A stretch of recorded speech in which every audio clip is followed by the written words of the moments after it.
Estamos de vuelta en Conciencia Auditiva, conmigo como siempre el doctor Carlos Barramulán.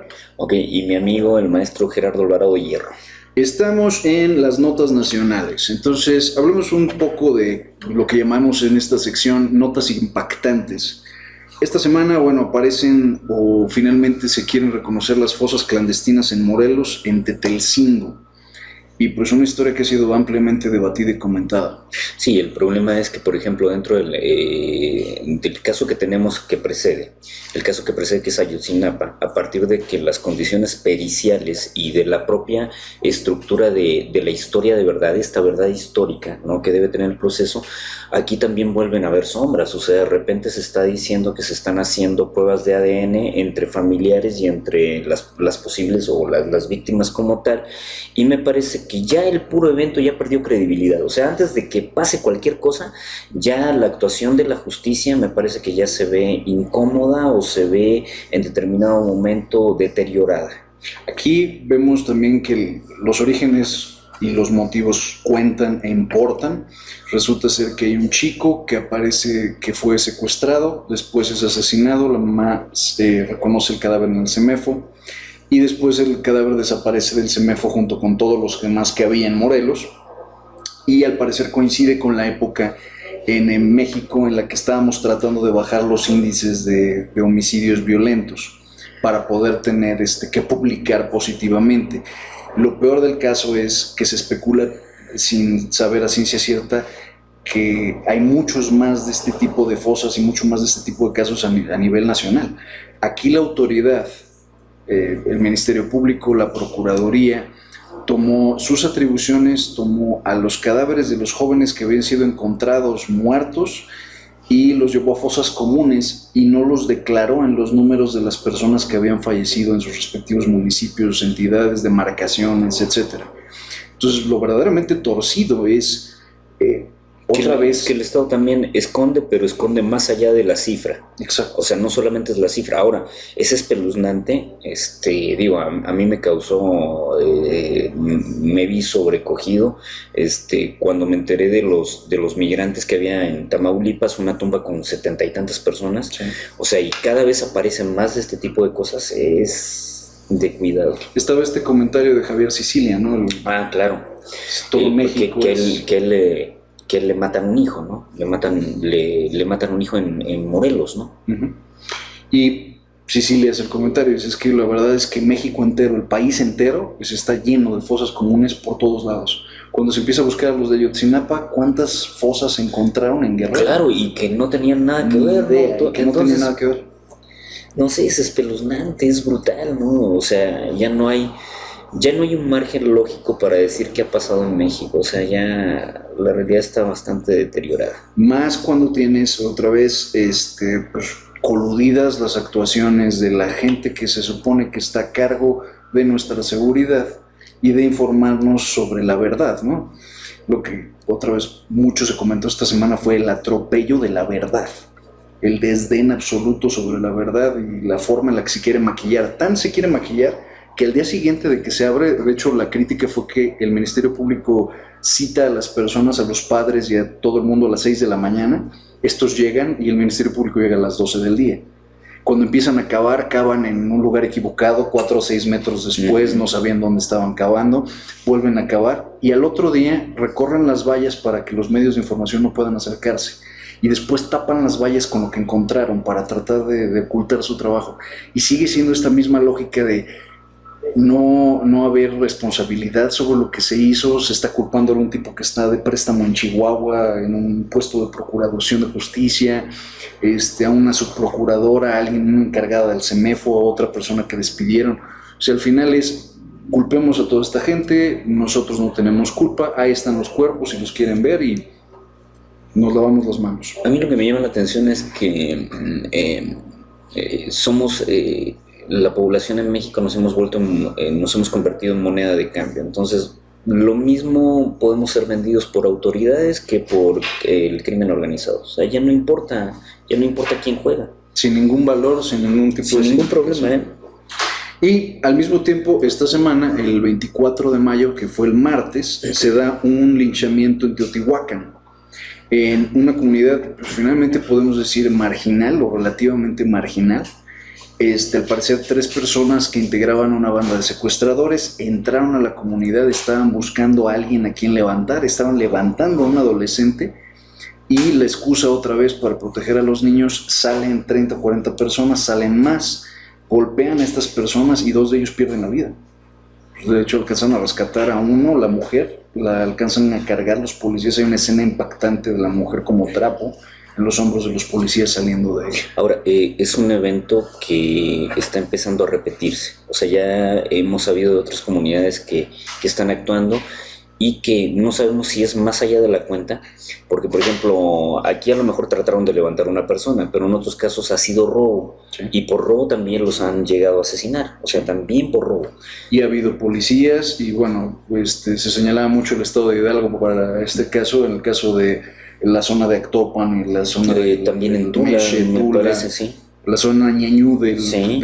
El Valle del Mezquital finalmente en Hidalgo. Y este Valle del Mezquital donde finalmente se toma a la persona, se le rocía de gasolina, se le prende fuego y se olvida. Y esto ha ocurrido también mucho. Y volvemos a y esto tiene una estela y una tesis de Fuente Ovejuna, ¿no? De Lope de Vega, que finalmente es que quien mató al comendador, pues fuimos todos, claro. Y todos no vamos a la cárcel. Entonces, claro. También hay esta estela de reacción de unión, ¿no? Y me parece que tienen que haber códigos inclusive de secrecía, claro. O sea, hay códigos sociales ahí. No, y finalmente, también el mexicano en su imaginario comprende que la masa es libre de hacer lo que le venga en gana, sí. ¿No? O sea, la masa viene de ese anonimato al que te refieres, ese anonimato total, y esa pasión que se enardece todavía más. Lo que es preocupante es, finalmente, discutir que en un estado moderno... Y fíjate lo que dices tú, esa pasión que se enardece, y yo creo que cuando están linchando a un tipo... no solamente le están cobrando al tipo, le están cobrando la realidad misma, ¿no? Entonces se vuelve, yo creo que más fúrica, ¿no? La reacción. Fíjate, se enardece.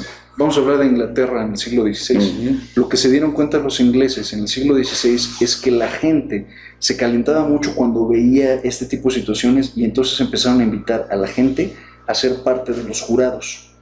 El jurado al final deliberaba una inocencia o culpabilidad que era representativa de una comunidad, pero la última palabra la tenía el juez. El modelo se pasa al habeas corpus, que es lo que maneja Estados Unidos, y se parece mucho a ese esquema inglés.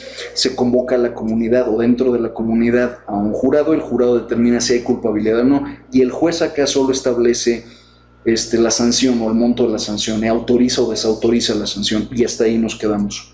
Creo que el problema con los juicios en México, con los procedimientos penales, civiles, familiares, con cualquier procedimiento, es que no hay catarsis. No hay una forma en la que la comunidad vea cómo en realidad se resolvió el asunto, cómo se razonó la culpabilidad o no, la responsabilidad de las personas, cómo se deslindó. Lo que tenemos son claroscuros y sombras, y más sombras que otra cosa. Bueno, hace 2 semanas... aparecía Isabel Miranda de Wallace con 2 chicas que habían sido, de hecho eran 3 hermanas que habían sido secuestradas, fueron mutiladas de los dedos y lo que estaban aquejando era que por un tecnicismo habían dejado libre al tipo que había secuestrado a estas chicas. Sí. Estas chicas relataban horrores, porque la verdad relataban horrores, y una de las cosas que decían es que una de ellas decía, yo ya no tengo ni confianza de salir a la calle, o sea, hay un daño psicológico más o menos permanente. Y me parece que ante este tipo de condiciones la gente toma rabia, ¿no? O sea, aquí hay una confusión y un deterioro total hacia la credibilidad de la justicia, y evidentemente este tipo de cosas incide en la comunidad, no se toman, no todo el mundo las pasa por alto, ¿no? Exacto.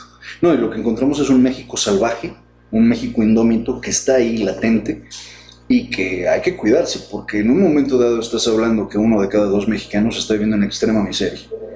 Y 1 de cada 4 mexicanos está viviendo en lo que ahora podríamos medio denominar una clase media, pero otros 2 de cada 4 mexicanos están viviendo en un esquema en el que con mucha facilidad pueden caer en esto.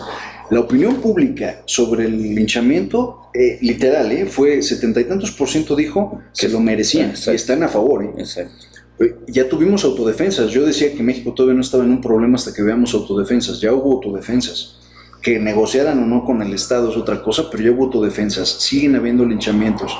no hay credibilidad en los cuerpos policiales, en los cuerpos militares y... ¿Sabes también quién tiene esas reacciones? A lo mejor no llega al linchamiento, pero lo he visto, me consta. Muchos los comerciantes, y sobre todo comerciantes de los famosos tianguis, o sea, detectan un tipo que está robando y entre todos lo madrean. Sí. O sea... Me tocó en Tepito esa anécdota, así tal cual. Y tienen ya formas de alerta, ¿no? Entonces aparecen varios fulanos, o sea, que detienen. Sí, no, a ellos no los robas, ese es un código que se sabe. Pero otra vez, o sea, ¿cuál es el sentido de golpear a alguien de esta forma tan brutal? ¿Cuál es el sentido de matar a alguien y arrastrarlo por las calles tan brutal? Aleccionar al tercero. Es enviar un mensaje, ¿no? Es un mensaje. Y este mensaje poderoso y brutal quiere decir que la comunidad quiere involucrarse en el proceso como tal. Y quiere saber qué va a pasar con las personas que se están siendo increpadas. Y la desgracia de esto es que si no empezamos a involucrar a la comunidad en este tipo de procesos, pues entonces esto se va a enardecer. Aunque bueno, yo especularía por ahí que la ciudadanía quiere involucrarse en el proceso porque la justicia es deficiente. Claro. A lo mejor si la justicia fuera expedita, o sea, ¿para qué nos involucramos en algo que no nos atañe? Claro. ¿No? Pero no es así. Perdón. Salud. Gracias. El gobierno de Astudillo, del gobernador de Guerrero, gastó 66 millones de pesos en equipo para la policía preventiva. Esto va de todo: equipo antimotines, patrullas, uniformes, etc. Lo primero que empieza a saltar es que algunos de los chalecos antibala no eran realmente antibala. De hecho, un policía que recibe un impacto de una bala chiquita, un calibre 22, y la placa que había dentro del chaleco resultó que era de aluminio, o sea, ni siquiera era acero, no era nada. Penetró con facilidad la bala calibre 22, mató al policía y se acabó. Esto porque fue otra vez una nota que duró varios días jugándose, que si ya tenían matapolicías o las famosas estas balas 5.7 los criminales. Al final dijeron, no, era una bala 22, ni siquiera era nada fuera del otro mundo. Por lo tanto, el blindaje no existía como tal, y ahí era una ilusión, ¿no? Una estela de ilusión, y habría que ver si declararon como que sí eran blindados. Esa fue la de... ¿Y ahí cuánto dinero? No, la diferencia es esto: es un chaleco antibalas de blindaje nivel 2, que es como para tener casi cualquier calibre de pistola o de rifle. Por lo menos. Por lo menos, vamos a decir, costará 4 o 5 mil pesos, pero mientras que ese, un blindaje nivel 1, a lo mejor costará 1,500. O sea, a lo mejor estamos hablando de 4, 5 a 10 veces el precio de uno con respecto al otro. Y aquí, al parecer, Astudillo... Complicado. Mete metieron mucho material de segunda, de quinta categoría, como vendido como si fuera de primera. Todavía más allá, se encontraron que las empresas eran empresas fantasma. Entonces hay varias empresas fantasma que adquirieron o que vendieron estos productos, y ahora pues a la tonada de 66 millones. Esto en el margen de que ahora, o el marco, de que se está rogando de parte del alcalde de Acapulco, está rogando que se le ayude y está pidiendo 188 millones para poder blindar el puerto de Acapulco. Ahora, recordemos que en el área de Guerrero es un área realmente inestable, ¿no? O sea, donde no hay control de la policía frente a los grupos organizados, ¿no? Esa es la verdad. Y ha pasado muchas cosas. Ya me parece que Acapulco perdió esta lógica de un lugar de esparcimiento. Sí, y de sucursal del Distrito Federal creo que finalmente se convirtió en un mini Distrito Federal. Ahora, mucha gente sigue siendo de los chilangos, sigue siendo el puerto por antonomasia donde van, ¿no? O sea, en determinado momento, cuando es Semana Santa, no les preocupa mucho. Efectivamente. Bueno, tenemos otra nota, un par de notas que son ampliamente cuestionables. Una es que el gobierno de Nuevo León retira la obligatoriedad del uso del uniforme. El uniforme escolar era obligatorio para los 900,000 estudiantes de escuelas públicas de preprimaria, primaria y secundaria en el área, vamos a llamarle metropolitana de Nuevo León, específicamente Monterrey. Y entonces lo que hicieron ellos fue que, bajo la lógica de que no todos pueden pagar el uniforme, ahora es voluntario. y el alumno que quiera no usar el uniforme no tiene la obligación de usarlo. Sí, a mí me parece que la medida es contraproducente por la siguiente condición. Yo estoy de acuerdo que no puede, la población que menos tiene para pagar un uniforme no puede quedar en indefensión en esto. Eso sí estoy de acuerdo. Lo que no estoy de acuerdo es que el uniforme, una de las lógicas que tiene es que lo que hace es abrir, crear una diáspora sobre el estatus. Exacto. Entonces no se distingue si eres de escuela pública, si de escuela privada, salvo muy raros casos, ¿no? Entonces el uniforme es como está. Por ejemplo, en mi país, en Chile, todo mundo, hasta toda la que es la educación del liceo, antes de entrar a la universidad, usan uniformes. Todo el mundo anda en la calle con uniforme. Entonces, eso genera menores desencuentros y menos resquemores sociales. Estoy totalmente Entonces, esa es una lógica muy importante, o sea, por eso usar el uniforme, ¿no? Ahora, lo otro que señalan es una variable, es cierto, hay gente que a lo mejor en México no puede darse el lujo de pagar un uniforme, ¿no? Entonces habría que ver cómo la Secretaría de Educación Pública, cómo el gobierno del Estado, cómo las asociaciones civiles logran unirse y salvar este obstáculo, ¿no? Esto enfadó a muchísima gente. A mí también me hubiera, aunque yo tuviera para que mi hijo lo pagara, me hubiera preocupado.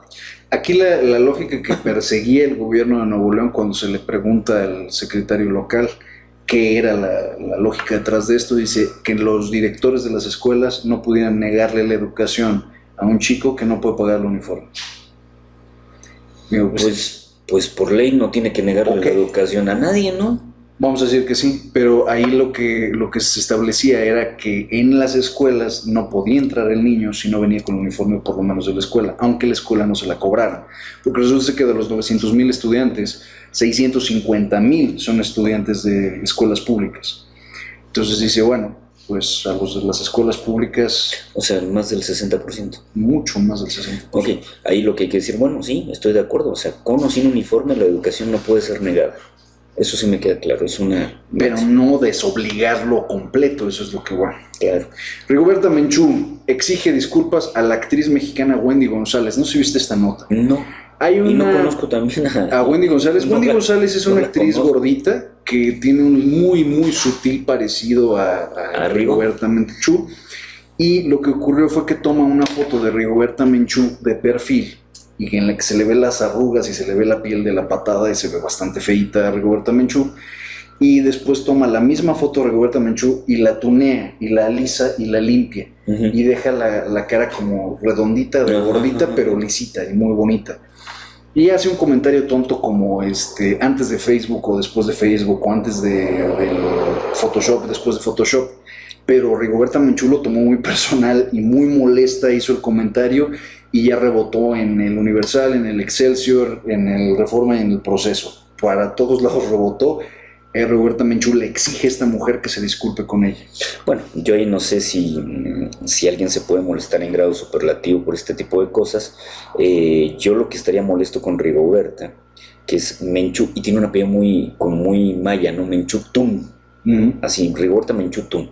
Bueno, el caso es que en algunas de las condiciones que ha hecho como activista social, recordemos que es Premio Nobel de la Paz, de repente se ha equivocado. El problema es que han habido interpretaciones fallidas dentro de las condiciones que ella señala, inclusive de grupos de minusválidos, minoritarios. Eso me parecería más de fondo que esto. Ahora, estamos viendo un proceso electoral en Pachuca y el periódico Criterio, o el diario Criterio, sacó una nota sobre precisamente esto de que se le había hecho a los candidatos Photoshop. Entonces, por ejemplo, aparecía denunciando que tanto a Francisco Javier como a Guadarrama en determinado momento los arreglaron para que se vieran más jóvenes, más joviales, ¿no? Entonces, yo no sé si esto es tan importante realmente, ¿no? O si para la percepción de la ciudadanía también es tan importante. Lo que sí hay detrás de esto, por ejemplo, en el caso de Guadarrama, es que llevamos por lo menos cerca de casi 3 décadas en donde los políticos son políticos jóvenes. Sí. O sea, cambió el paradigma del político viejo, porque Carlos Salinas era calvo, pero no era viejo, o sea, creo que no tenía 40. Fue 35, 36 años. Claro, era muy joven, ¿no? Era un niño. Era un nene. Entonces, la gente de repente puede generar estas analogías en la cual político viejo es político anquilosado y político joven es político inteligente, ¿no? Que no así después de lo que dijo Enrique Krause en torno a Peña Nieto, me parece lo mismo me viene a la mente. Claro, que las cosas no están tan claras, ¿no? Me viene completamente. Entonces, en el caso de la Menchú es muy respetable, pero creo que ahí no sé. Habría otras condiciones, habría como para no tomárselo en serio. O sea, es como si... como para no tomárselo en serio. O sea, era como el papa que cuando sale el papa americano, ¿no? Y dices, no, me siento ofendido porque... Digo, finalmente eres una figura pública y como figura pública estás sujeto tanto a la admiración como al ridículo. Yo vi a los últimos 3 papas, a Wojtyla, a Ratzinger y a Bergoglio, los vi ponerse un sombrero de charro aquí con claro. Todo, y no vi que se enojara nadie ni... No, incluso, vaya, ahora las figuras públicas otra vez son tan memeables como lo eran antes, como cartones o como caricaturas. Sí, o sea, el problema es que ahora las poblaciones urbanas se enteran más, ¿no? Antes habría que comprar el periódico. Exacto. Sí. Y ahora cualquier hijo de vecino puede crear un meme, a volverlo viral y que todo el mundo se entere de lo que ocurrió. Entonces creo que otra vez no lo está tomando en la justa dimensión. Sí, a mí me mandaron en la semana 1, no sé si comentarlo o no, me mandaron uno sobre el presidente municipal de acá, en donde decía que el equipo Monterrey lo quería alinear en su equipo, porque quería alinear a Eleazar porque Eleazar es el único que sabe cómo ponerle la madre a Pachuca, ¿no? Entonces, es una metáfora, ¿no? pero válida, ¿no? Chistoso. Sí, claro, y ahí digo, si el presidente municipal no se lo toma por lo menos por el lado amable, con gracia, bueno... Es que otra vez... Digo, no se va a enojar con toda la población, ¿no? Creo que la gente que está bajo el escrutinio público, la gente que vive vidas públicas, debe tener la piel lo suficientemente gruesa para entender habitualmente que el escarnio es parte de la vida pública. Claro, ahora es lo que es. Lo que por ahí suele dolerle a la gente pública es mucho que te metas con su familia. Okay. Eso suele, porque muchos dicen, bueno, la figura pública soy yo. Mi familia no tiene que ver. Pues está bien, y si eso queda establecido, se vale. Pero si eso también es motivo para... Vaya, ¿cómo esperaría Peña Nieto? Que no se metiera la paloma, a la gaviota o a la pinche vieja esta. ¿Cómo esperaríamos que no se metiera esta mujer cuando el tipo sale de la mano con ella en un evento oficial? Se jodió, la mujer es pública. Ahora, lo que está pasando... O sea, creo que eso... Claro, y lo que está pasando aquí, por ejemplo, pese a que alguien puede decir, mi familia no y mis hijos no, la población está tan aquejada por la corrupción, por la impunidad, por el dispendio, ¿no? Que en determinado momento lo que sacaron a las hijas de Peña Nieto comprándose vestidos que valían N cantidad de miles de dólares, evidentemente lastima, o sea, nadie dice que a lo mejor el dinero es bien habido, nadie está señalando, pero en un país donde hay 60 millones de pobres y la mayor parte se muere de hambre y que alguien sea capaz de tener un dispendio de ese tipo, no es muy explicable, ¿no? Ahora, a mí me parece que hay que medir en su justa dimensión las cosas. Por ejemplo, a mí no me parecería bien que por este tipo de lógica si dijeran, pues que tenemos que ser consecuentes, de repente el primer mandatario del país no estuviera bien vestido. Claro. Yo me parecería que eso no es maquiavélicamente sí, el príncipe debe de vestirse como me parece que no. De repente no sé si viste los atuendos queriendo como enfrentar este tipo de cosas. Vean los atuendos que tiene Evo Morales, que son aparentemente autóctonos, porque vino toda una crítica donde los indígenas lo quedan mirando y dicen, no güey, nosotros no nos vestimos así. Aquí en Bolivia no nos vestimos así. Y lo mismo sucede con las camisas que usa Rafael Correa. Rafael Correa trae aparentemente unos motivos ecuatorianos, lo cual habría que ver hasta dónde sí, hasta dónde no. O Maduro y Chávez en su momento, con los colores de la bandera. Con los colores de la bandera, pero con estas chamarras, no sé, a mí me parecía... O el presidente que vistes de guayabera cuando va a la costa o cualquier otra cosa. Sí, el príncipe tiene que verse como príncipe, eso es un hecho, se tiene que vestir como tal. guardando toda proporción, ¿no? Que finalmente también apegado a un determinado protocolo, que quiero creer que hay alguien que le maneja el Claro, que protocolo. a mí me pareció que es la misma crítica, el mismo análisis cuando alguna vez Fidel Castro, siendo ya en los últimos años, por ejemplo, cuando recibe al Papa, cuando recibe a Wojtyla en La Habana, Fidel rompe el protocolo que históricamente ha tenido de usar un uniforme, que ya no lo usa, ahora aparece en pants, ya no pertenece al Estado. Y aparece con un traje impecable, ¿no? Oscuro. Impecable. Y lo que decían en aquella época era que cómo era posible, mientras el pueblo cubano tenía tantas carencias, que él apareciera con un traje. Y a mí me pareció una crítica más allá, porque en su investidura de jefe de Estado, pues tampoco podía aparecer como hijo de vecino, o sea, había que decirlo también, ¿no? Esa falsa humildad también causa escozor y también causa molestia. Finalmente es, por favor, ¿a quién quieres engañar? Claro, me parece que hay que medirlo y ponderarlo de la mejor manera, ¿no? Yo no le critico cómo viste Peña Nieto, yo no, me parece que es un jefe de Estado y no puede quedar en ridículo. Por ejemplo, nos parecía ridículo y nos parecía culero y cabrón, perdón por la palabra de ridículo, cuando Fox va al Palacio de Buckingham, ¿no? Y lleva botas, ¿no? O sea, nunca se quitó las botas. Y el jaqué, Nunca se las quitó. claro, el jaqué como tal tiene un zapato especial, tiene un zapato de protocolo. Entonces era ridículo verlo y ahí ahí él era capaz de subreptir la misma investidura. Ahí me parecía ilógico. Ahí era también, vaya, era un juego incluso, porque así era como se asumía, era un juego de su propia personalidad, ¿no? Sí, porque claro. era un reflejo de su propia personalidad. Yo me acuerdo cuando viene... Fueron botas de charol hechas específicamente para el evento y que se puso solo esa vez. Yo recuerdo mucho ese detalle. A mí me gustó mucho usar bota vaquera, entonces de repente la ves y dices, ¿de verdad? Pues este señor se mandó a hacer unas botas de corte tejano, pero de charol. Es una exageración, es algo absurdo, pero... Sí, era una tontería, realmente. Ahora, me acuerdo que cuando casi me cagué la risa de Fox, es cuando viene Butch chico, que en su primera gestión aparece al lado y los dos aparecen, mientras Bush aparece con unas botas tejanas que trae la bandera norteamericana, aparece Fox con la bandera mexicana. Pero fue una foto de Ripley, realmente, o sea, no supe qué pensar. Cambiamos de nota, estamos ahora en las notas económicas. Tenemos dos notas económicas muy sencillas. Esta está para preocuparse. En la semana el dólar y el peso arrancó a 18.10, cerró este viernes a 18.75 a la venta y 18.48 a la compra.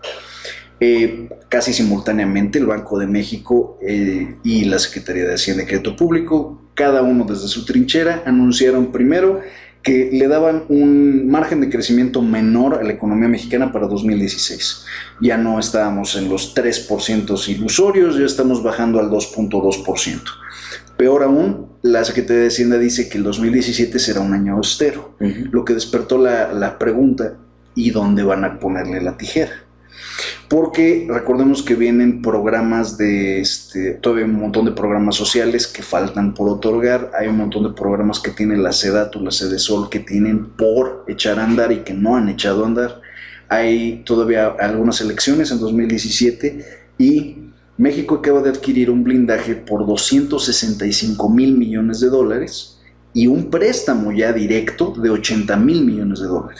Sí, estos fantasmas que habíamos tenido de los desequilibrios con el FMI y con la banca privada internacional se vuelven a repetir en este sexenio, y me parece que eso viene a demostrar que finalmente ni las reformas estructurales ni el orden fiscal ha sido suficiente como para poder generar esta condición de estabilizar la economía. Y por otro lado, me parece que todos sabemos, hemos hablado de la variable del petróleo, desafortunadamente deprimido, ¿no?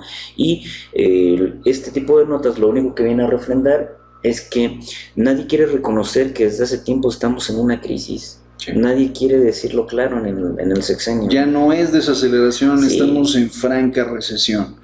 El barril está en este momento en $40.28 por barril, cuando estamos hablando que en el gobierno de Fox llegó a costar $166 por barril. Que rompió un récord histórico y que parecía que teníamos la jauja, ¿no?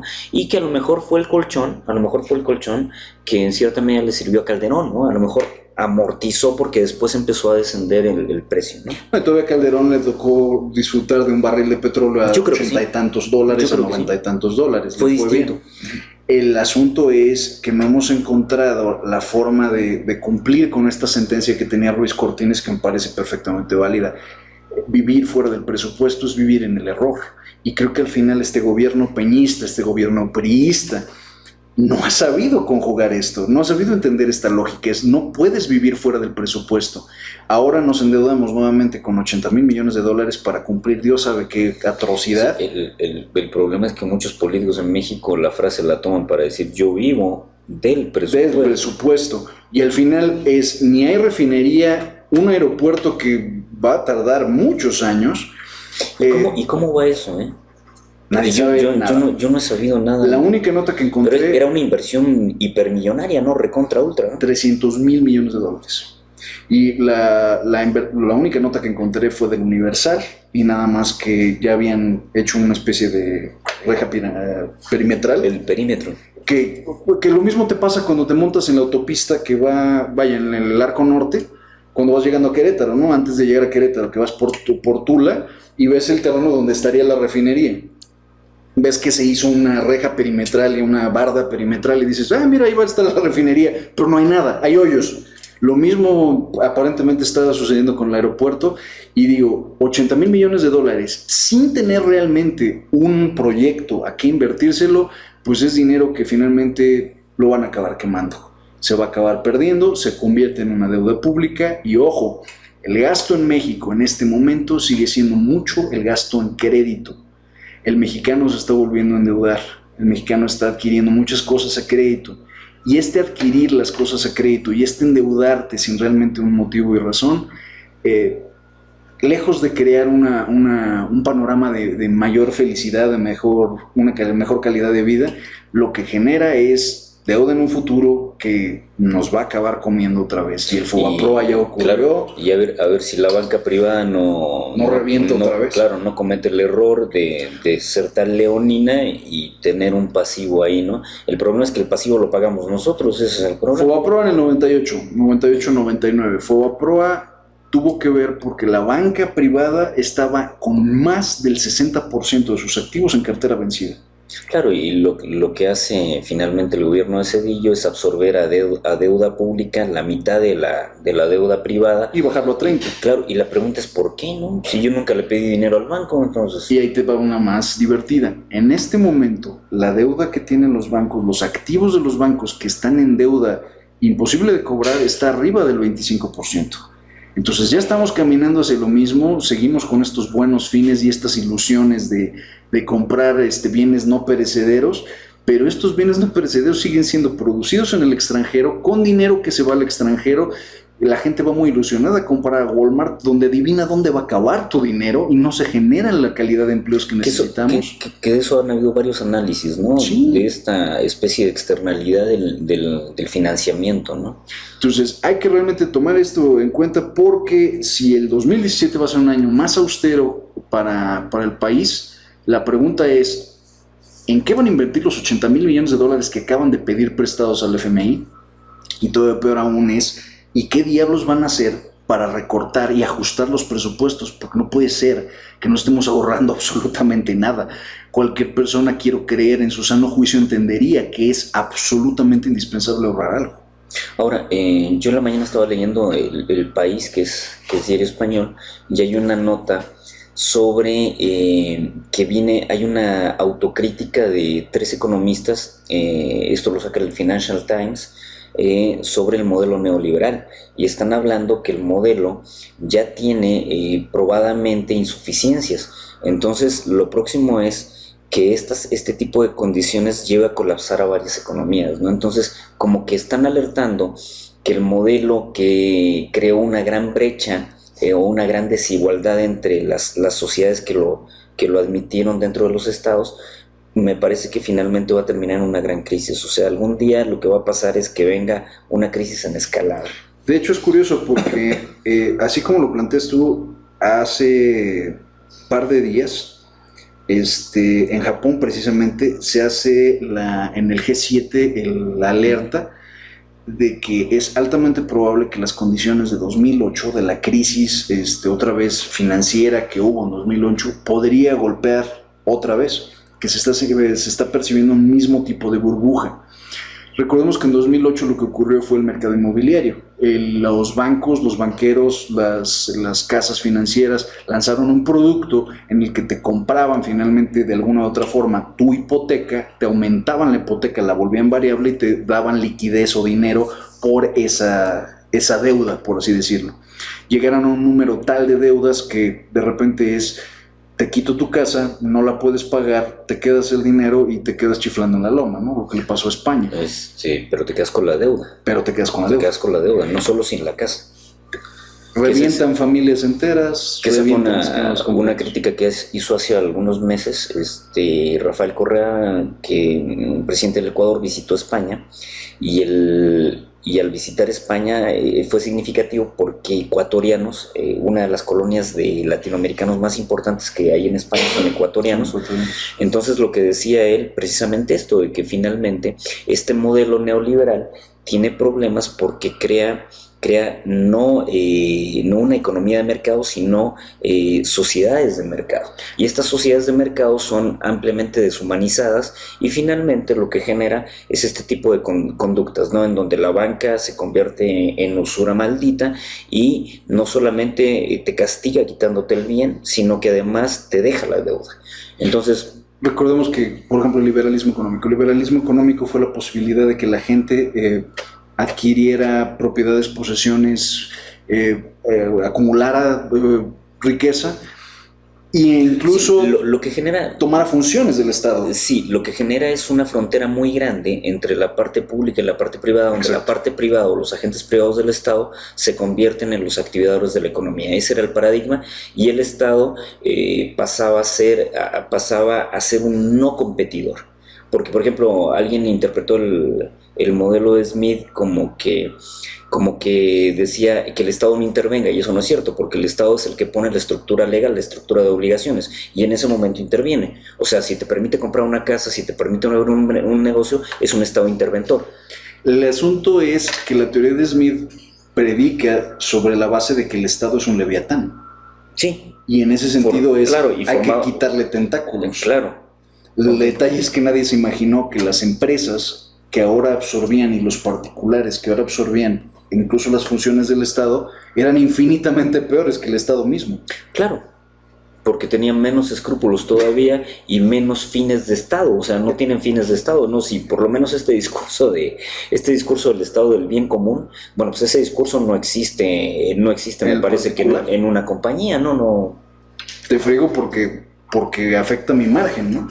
Claro, entonces ahora yo sí creo que este modelo que le sirvió a los grandes agregados de la economía, que fue el neoliberalismo como para poderse empoderar y que lo único que abrió fue ventanas de crédito, en determinado momento ya provocó los estragos suficientes como para poner un clima de insurrección social, es decir, que la gente encabronada de alguna forma vaya en contra del Estado.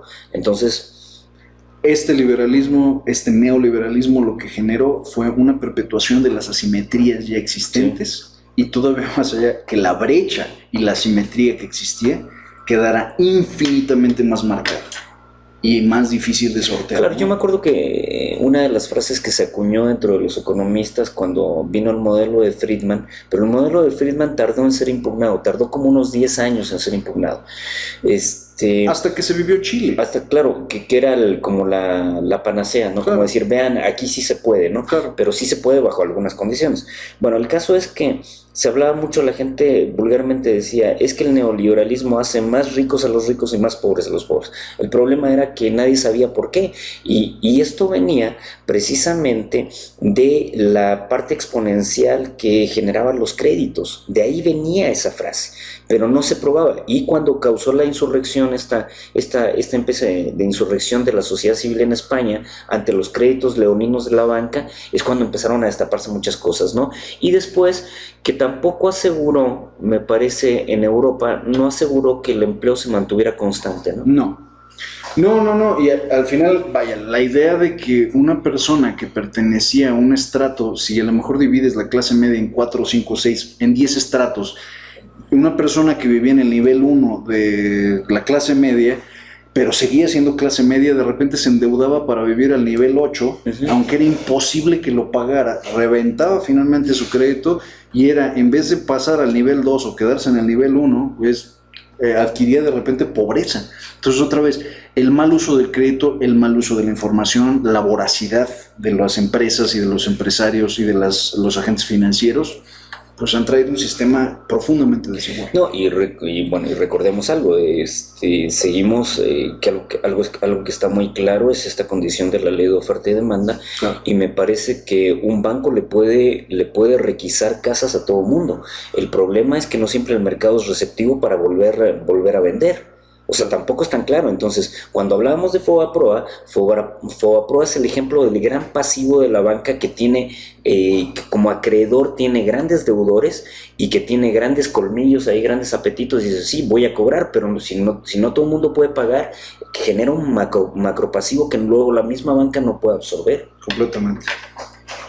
Bueno, rápidamente notas políticas.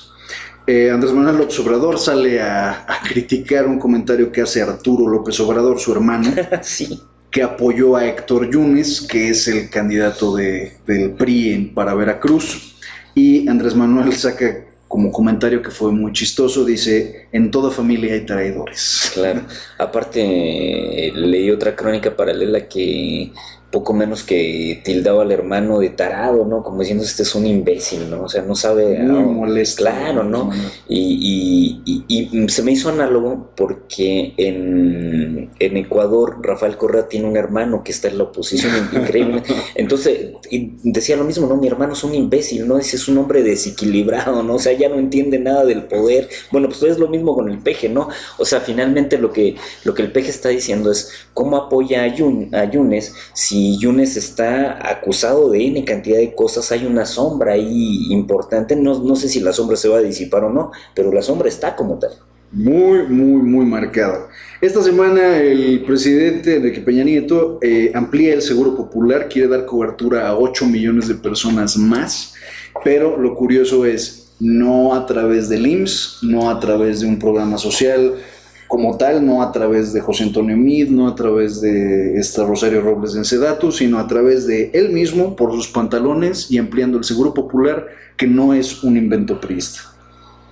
Entonces me pareció... No sé si es como el Obamacare o una cosa así, o sea, le está copiando a Obama, no sé. Me pareció fantástico, yo no sé si era nada más por salir en la foto. Bueno, nuevamente sí. Volvamos, o sea, cómo el Estado puede reabsorber este tipo de carga económica, ¿no? Digo, que tiene la obligación de hacerlo, o sea, el Seguro Popular debe estar ahí y la población debe tener salud. Ponle que sí, pero ¿bajo qué condiciones? 100 pesos, 200 pesos de seguro por semana. Vamos a pensar en el esquema más barato. El Seguro Popular más barato cuesta 120 pesos al mes. Voy a pensar al mes, 120 pesos, transfórmalo por 8 millones. Ya se vuelve una locura de dinero. ¿Y esto quién lo paga? ¿Y esto cómo es productivo? ¿Cómo nos sirve a la población? Claro, bueno, eso me parece muy importante. ¿Qué tan productivo ha resultado ser en los últimos años, lamentablemente, el Seguro Social? Yo le tengo respeto al Seguro Social. Yo creo que hace maravillas con lo que tiene. O sea, lo juro, maravillas, porque la población más desvalida cae en el Seguro Social habitualmente, salvo raras excepciones. Y cuando uno ve estas salas, ¿cómo le llaman? Cuando apenas vienes de urgencias. Uh-huh. Es increíble, las personas de repente están esperando 8, 10, 12 horas para ser atendidas. Vean, nada más visualicen, por favor, qué pasa con la gente que tiene partos ahí. Cómo es increíble. Es increíble. Entonces, me parece que si el mismo Estado no tiene la capacidad de respuesta, esto se convierte en un avispero, se convierte en algo muy difícil, ¿no? Lo que pasa es que también el modelo del IMSS, y como crítica es... El modelo del IMSS fue fundado en 1942, me parece, 43, con Ávila Camacho, pero creado por Cárdenas todavía. Sí, por Cárdenas. Cuando se funda el IMSS para una sociedad que era totalmente distinta, era una cuarta parte del México que ahora tenemos. Se estaba pensando, con todo respeto para Cárdenas, se estaba pensando mucho en mantener la planta productiva, es decir, a los obreros vitales para poder responder al país. No solamente nació como este sentido de apoyar el área de salud pública, ¿no? Y era una época en la que también tanto este lado de la seguridad social trabajaba en conjunción con la educación pública y se entendía, era el desarrollo estabilizador, era otra época por completo. La desgracia es que 60 años más tarde el IMSS sigue funcionando como el mismo dinosaurio, la SEP sigue funcionando como el mismo dinosaurio, el metro de la Ciudad de México sigue funcionando como el mismo dinosaurio, todo sigue funcionando exactamente igual, y gente que ha ocupado estos cargos, gente que ha ocupado todo esto, pues ha tirado la bolita, ha calentado asientos, ha ocupado oficinas, pero no ha dado continuidad a los proyectos. Ahora, a mí me parecía muy importante la atención que tenía IMSS, porque inclusive a gente muy pobre de repente le reembolsaban el pasaje, o sea, el costo, ¿no?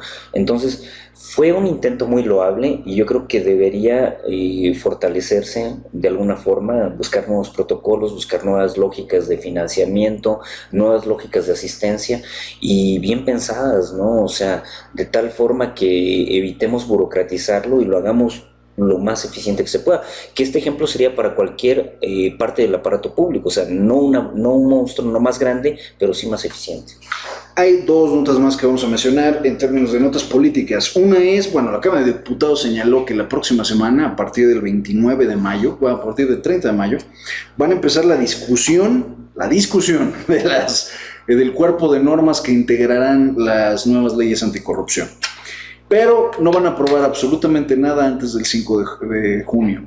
Se ha dicho de otra forma, ya oficializaron lo que ya sabíamos que iba a ocurrir, que la van a intentar pasar en un periodo extraordinario, pero después de la elección.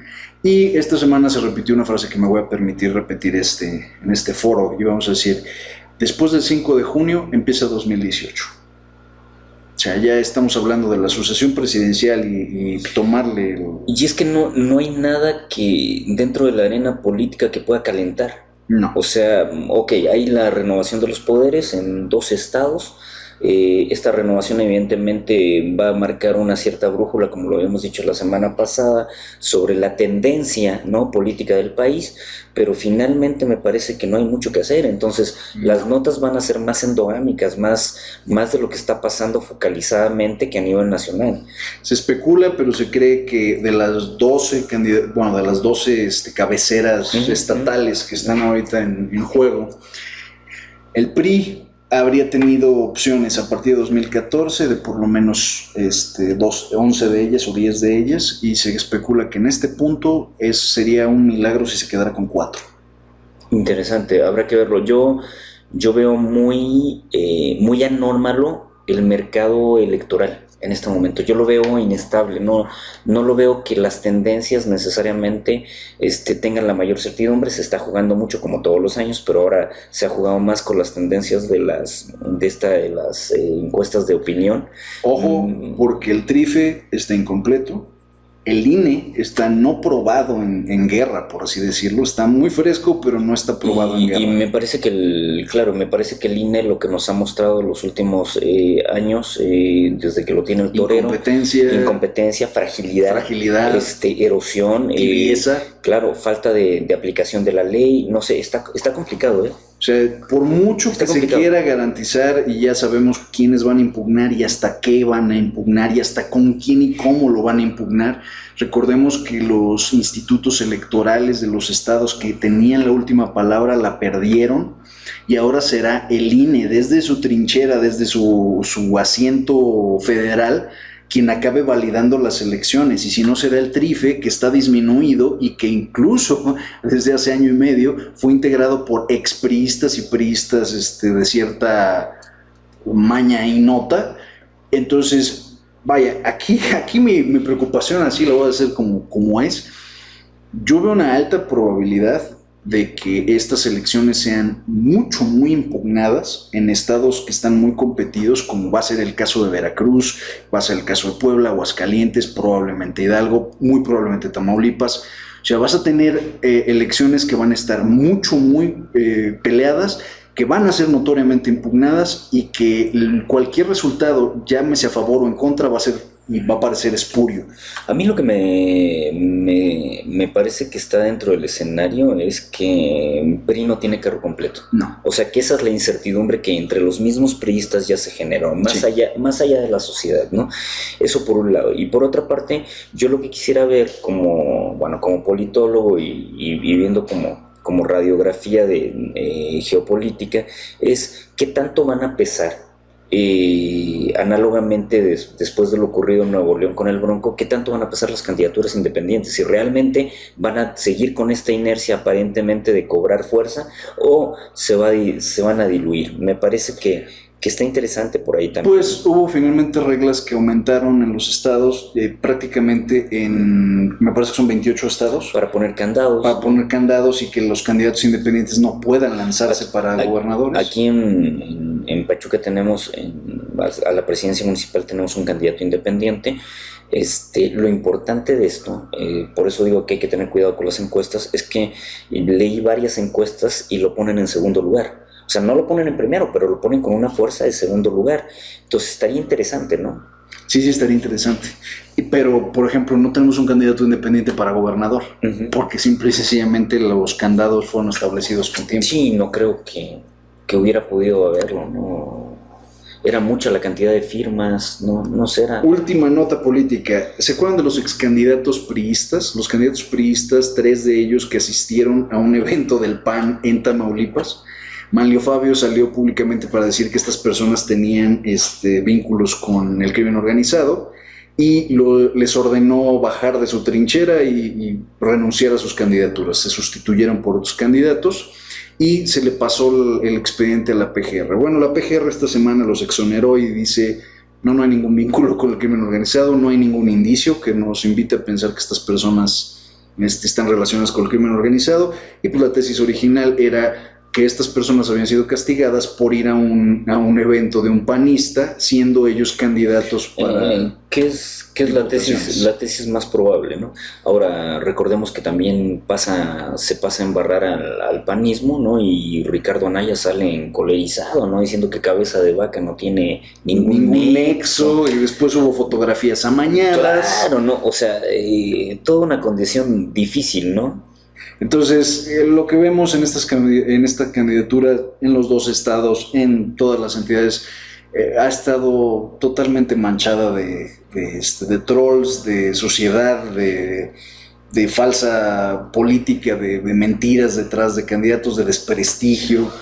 Y creo que al final es una terrible forma de sumerizar, ¿cómo decirlo?, de redondear la política mexicana. O sea, esta es la política del siglo XXI, es enlodar al contrario, no realmente proponer absolutamente Lo que nada. pasa es que, mira, si tú revisas, al menos aquí en Hidalgo, porque no he revisado los otros estados, ¿no?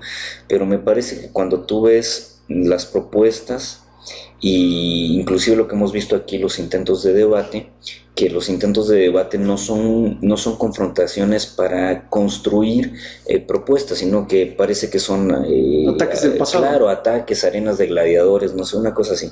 Bueno, el caso es que me parece que mucha de la propuesta está muy marcada por la buena voluntad que debe permear en el ejercicio de gobierno, pero aunque no es lo único, me parece que primero está la certidumbre de la planificación que se haga, y en un segundo momento el burocratismo. Se habla mucho de crear el instituto de los jóvenes, crear el instituto de los adultos mayores, o sea, me parece que la cuestión no es burocratizar al Estado, sino que hacerlo eficiente, y en eso los candidatos pierden de perspectiva qué hacer y finalmente prometen también cosas que no es fácil, crear un nuevo instituto y una secretaría. ¿De dónde sacas el dinero? O sea, no es una cuestión sencilla. El problema es que la ciudadanía de repente tampoco lo cuestiona. No. O sea, No, hay una propuesta por ahí de una candidata a presidenta municipal que quiere establecer un cable teleférico como transporte. Sí, cuando yo miraba los cerros de aquí decía... Sí, o sea, ¿de verdad? Sí, o sea, ¿será posible? ¿Será posible? Y luego la otra era eliminar de tajo las rutas de las combis y hacer cables teleféricos y un sistema subterráneo. Y dices, ¿sabes lo que costaría eso? O sea, siendo realistas. Pero es eso, ¿no? O sea, promesas que son incumplibles y y esta idea de enlodar al contrario, ¿no? Lo que nos lleva... Yo no me veo viajando en teleférico, se nos va a caer un niño por ahí. ¿Te imaginas? Esto se llama la Bella Airosa porque hace un aire de la patada, 60 kilómetros por hora, 10 metros de altura. O sea, el pinche teleférico va a dar 3 vueltas sobre el cable antes de que lo puedas detener, o vamos a estar paseando. O sea, hay cosas que simplemente no es absurdo. Sí, yo he visto, por ejemplo, en Zacatecas tienen un teleférico. Claro, pero va al piso, ¿no? Claro, Va en riel. Y vamos a decir algo, tampoco está hecho para un tráfico tan grande como lo que se pretende que sea. No, o sea, es turístico. No, es turístico. Es para el domingo y es para esparcimiento. Es para dominguear, Sí, para no. detenerlo a media altura cuando vas con la novia. Sí, yo no me sé. imagino, o sea, cuando lo dijo realmente yo dije, bueno, ¿De verdad? ¿sí, lo tomamos en serio o qué hacemos? ¿O es broma? Pero bueno. Los dejamos con Mercedes Sosa y Gustavo Cerati. La Mercedes Sosa, bueno, desgraciadamente ya nos dejó. En Argentina maravillosa, cantaba esta voz tan aguardientosa, fuerte que tenía. Pero pues, sui generis completamente. Me parece que, bueno, que la Mercedes tenía que ver con toda esta tradición que finalmente vino primero de lo que se conoció en los años 60 como música de protesta, Sí. y después la música de protesta retomó ciertos hilos del folclore, de la endogamia urbana, y bueno, y tenía mucho esto, ¿no? Inclusive la tradición de grandes folcloristas como Violeta Parra, como Atahualpa Yupanqui, no sé, lo retoma, y Gustavo Cerati también nos dejó, que Gustavo tenía que ver con otra onda, pero de repente la música tiende puentes, ¿no? O sea, como lo que tú estabas diciendo de que ahora va a estar Fito Páez y compañía, o sea, de repente se están haciendo puentes entre rockeros. Hay un concierto que usted tiene que haber visto en México, este concierto de homenaje, creo que fue a Los Ángeles Azules, donde aparece gente que no canta necesariamente este tipo de ritmo, ¿no? Y de repente como los la ves Sariñana. cumbieros, Claro. cantando rock and roll, y rock and rolleros cantando cumbieros. Este último disco de intento de rescate del pasado de Napoleón, donde sale, claro, donde sale José pobrecito, y no canta, ¿no? Sino que está abrazando a Napoleón y hace la mano así. Y no creo que pueda hacer otra cosa, ¿no? Ya José No, ya no. se acabó. Se acabó. Y Napoleón sigue entero, ¿eh? Qué bárbaro. Sí, ahí lo que me dio tristeza es ver a José, bueno, tan mermado, ¿no? Y ser prácticamente como un muñeco de ventríloco, ¿no? Pues es que finalmente cada quien hace su lecho. Y finalmente él hizo su lecho y ahí cayó. O sea, 30 años de abuso a las drogas. Hay una entrevista con él que me parece tan cómica como parece verdaderamente triste, que dice el tipo, medio hablando ya chueco, Sí, de sí, los sí, años, sí, que sí. dice, yo viví en un taxi. Pero la forma en la que lo dice, pues otra vez, mezclada entre la comedia y entre decir, después de reírte 2 veces, dices, Claro. este era un tipo que cobraba $1.500.000 por presentarse. Llegaba, cantaba 2 horas, se iba, y todo el país lo querían en Sudamérica, lo querían en Europa. Se metía hasta el dedo. Claro, la carrera se vuelve inclusive internacional, no solamente nacional. Y bueno, algo muy importante, se mete también, no solamente esto de las drogas, sino que de repente cae, lo que caen muchos cantantes, que son los corticoides, la cortisona, ¿no? Que de repente te calman las molestias tanto de inflamación, de lo que tú quieras. Y después abusaba de la cortisona, entonces llega un momento en que esto se satura. O sea, El tipo llegó a pesar creo que 120 kilos y después llegó a pesar 60, o sea... sí, no, ahora digo, yo no sé si rescató dinero, o si hay algo de dinero. No, está cobrando réditos de apariciones, de regalías de apariciones públicas y de llegar y firmar su libro, la biografía que alguien le fue el fantasma de hacerle, pero está calado, ¿no? No, muy lamentable. Cerati también muere de manera lamentable, ¿no? Mercedes Sosa vivió... No, vivió hasta los casi 80 años, vivió como quiso la mecha. Y finalmente muy querida en un disco de recopilaciones en el que ella canta la canción del artista. Entonces canta una canción con Shakira, de Shakira. Ah, ya. Esta canción de Zona de Promesas es una canción que le hace Gustavo Cerati a su hija. Está linda la canción y que originalmente era una balada rock y la cantan con este tono como de tambores. De música andina. De música andina. Ajá, con bombo. Con la voz de Meche Sosa y por supuesto con la voz de Cerati y se hace una fusión muy, muy rica, muy, muy sabrosa, que yo creo que vale mucho la pena en ese aspecto, y que va al caso por estamos hablando en las notas políticas, la zona de promesas, ¿no? Ahí lo que me gusta nada más es esta apertura, porque de repente, por ejemplo, cuando hablamos de música clásica, la música clásica estaba reñida, por ejemplo, con la cumbia. Sí. Y cuando de repente pasó con cantantes, N cantidad de, uno de ellos Juan Gabriel, que de repente ves cómo las entradas son con violines, o sea, realmente la música no puede estar reñida con la música, ¿no? Sí. Creo que no. No, finalmente los rockeros de los años 60, 70 en inglés que empezaron a llevar orquestas enteras para armonizar canciones de rock. Claro. Y que originalmente fue sacrílego y después... Sí, esa era la parte, sacrílego. Claro, es sacrílego. Y después te llevas a Coldplay, que es una banda de rock fusión inglesa, te encuentras a Coldplay tocando una canción de Coldplay en cumbia.